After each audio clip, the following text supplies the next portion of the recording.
Professor Retsef Levi. Good afternoon, everybody. Good afternoon, everybody. My name is Retsef Levi. I hope you can see my personal title slide labeled as slide A on the bottom right.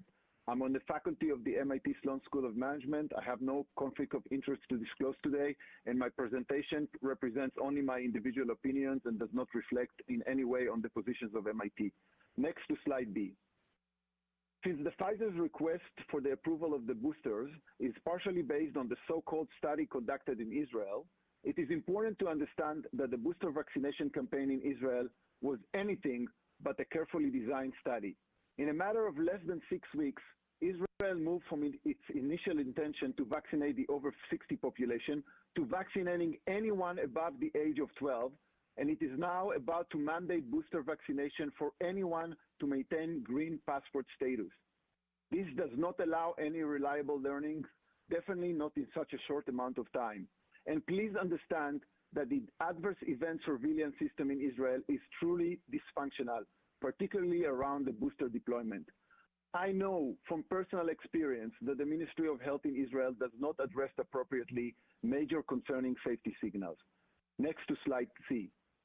This leaves us with the question, what drove this massive booster deployment? Next to slide D.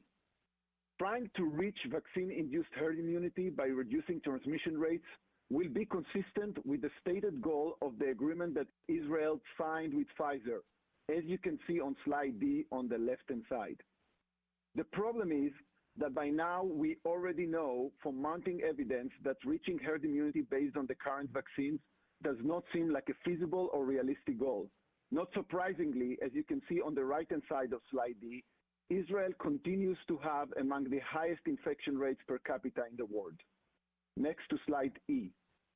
You all listened to a presentation of the Israeli Ministry of Health that praises the efficacy of the boosters.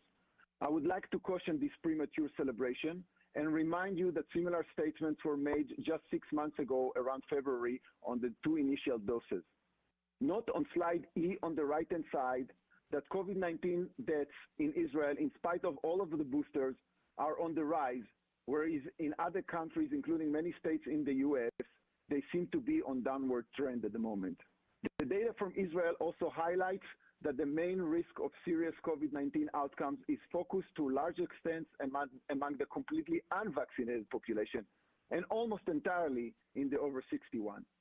On the left-hand side of slide E, you can also see data from Table 1 in a research paper by the Ministry of Health in Israel that suggests that the benefit from the boosters compared to the prior 2 doses in preventing serious illness might be much more limited than desired. There is much more to say about the problems of the current booster efficacy study. Next to slide F. But let me conclude by stressing how important it is to transition from emergency strategies to long-term ones. Slide F outlines 5 important considerations in doing so.